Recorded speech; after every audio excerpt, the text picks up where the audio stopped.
Bonjour à tous, c'est Pierre-Marie, French by Ear Fransugo no Kikitori. Bienvenue dans un nouvel épisode niveau débutant. Ça fait longtemps que je n'ai pas parlé d'intelligence artificielle et c'est donc encore le sujet aujourd'hui. Bien sûr, l'intelligence artificielle apporte beaucoup de choses positives, notamment dans la médecine, dans la science, et puis plus généralement, pour les entreprises, ça permet de faciliter, de rendre plus facile beaucoup de choses. Donc tout ça, c'est plutôt positif, mais si je regarde l'utilisation de l'intelligence artificielle dans le domaine artistique ou plus généralement dans le domaine des activités de création, des activités créatives, là, à mon avis, c'est franchement négatif, c'est même souvent très mauvais. Par contre, je remarque que les arnaques sont de plus en plus créatives. Qu'est-ce que c'est une arnaque ? Une arnaque, c'est une façon de voler de l'argent en fabriquant, en créant des mensonges, des choses fausses. En anglais, une arnaque, c'est scam et en japonais, c'est sagi. Il y a donc de plus en plus d'arnaques et elles sont de plus en plus créatives. Par exemple, j'ai envie de parler aujourd'hui de Michael Smith, qui est un Américain de 50 ans et qui, il y a quelques semaines, s'est fait arrêter par la police. L'arnaque de Michael Smith est assez intéressante. D'abord, il a créé plus de 100 000 chansons, des fausses chansons donc, avec de l'intelligence artificielle. Ensuite, il a posté toutes ces chansons sur des plateformes de streaming comme par exemple YouTube ou Spotify pour citer les deux plateformes les plus connues. Ensuite, il a créé sur ces deux plateformes des milliers, alors je ne sais pas combien exactement, peut-être 3000, 4000, 5000, 10 000, en tout cas des milliers de faux comptes Spotify et de faux comptes YouTube, avec bien sûr des fausses adresses email. Donc il avait d'un côté les fausses chansons, les faux comptes YouTube, les faux utilisateurs YouTube, et il a ensuite créé un logiciel, un programme informatique pour faire écouter automatiquement à tous ces faux comptes les fausses chansons.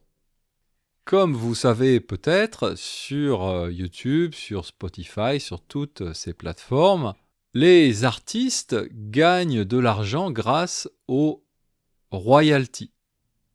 Les royalties, qu'est-ce que c'est ?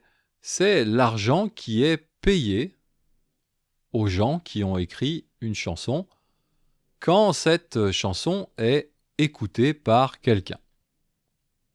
Alors, évidemment, plus une chanson est écoutée, plus elle crée des royalties.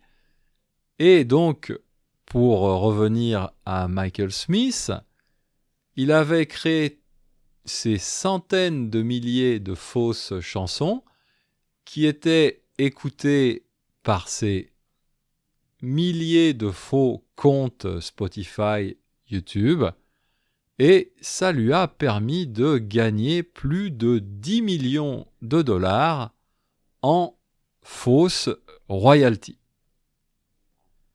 Alors c'est là où je trouve que l'arnaque est particulièrement créative, Parce que si je résume la situation, finalement, il a gagné tout cet argent avec des chansons écrites par des robots et écoutées par des robots. C'est un peu une tendance peut-être de l'Internet maintenant. J'ai remarqué aussi, bien sûr, dans le domaine des podcasts et dans le domaine des vidéos YouTube pour apprendre le français, j'ai remarqué qu'il y a de plus en plus de contenu qui est généré, qui est créé par l'intelligence artificielle. J'ai remarqué aussi que sur certaines chaînes YouTube de français faites par l'intelligence artificielle, j'ai remarqué que sur ces chaînes, il y avait souvent beaucoup de commentaires d'utilisateurs, mais en regardant ces commentaires de près, je me suis dit, tiens, ces commentaires ont l'air faux. Les comptes utilisateurs de personnes qui ont écrit ces commentaires ont l'air aussi faux. Et à mon avis, là aussi, on a une situation où du contenu, des vidéos créées par des robots sont écoutées et même recommandées par d'autres robots. Alors évidemment, c'est quelque chose que je déteste. Et le point positif quand même, c'est que j'ai l'impression que finalement, ces chaînes YouTube n'ont pas beaucoup de succès, ne sont pas écoutées par beaucoup de monde. Alors, pour moi, c'est quand même assez évident parce que, à la base, de façon naturelle, les hommes, les femmes, les gens, en général, aiment les choses vraies, les choses authentiques, et n'aiment pas les choses fausses, les mensonges. Donc ça me paraît assez normal finalement que ces chaînes ne marchent pas très bien, et ça me fait plaisir que, en général, les personnes préfèrent écouter des vrais contenus, des vraies chaînes YouTube ou des vrais podcasts comme le mien pour écouter, pour apprendre et progresser en français.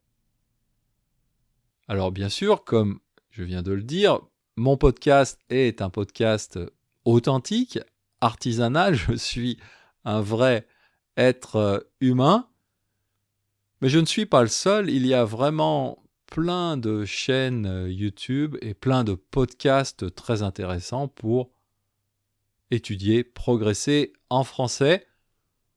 Par exemple, pour vous qui êtes encore niveau débutant ou pré-intermédiaire, j'ai envie de vous recommander un podcast et une chaîne YouTube qui sont vraiment très bien, qui sont très très très connus, peut-être une des plus connues. Mais si vous ne connaissez pas cette chaîne, ce programme, vraiment je vous invite à aller vérifier, ça s'appelle Easy French et c'est une équipe de jeunes femmes, je pense parisiennes, qui fait plein de dialogues, plein de contenus super intéressants. Donc vraiment, je recommande encore une fois Easy French et bien sûr le mien French by Ear. Voilà, c'est tout pour aujourd'hui. C'est aussi l'occasion de vous remercier pour votre écoute. Et sur ce, je vous dis à bientôt. Mata Jikai.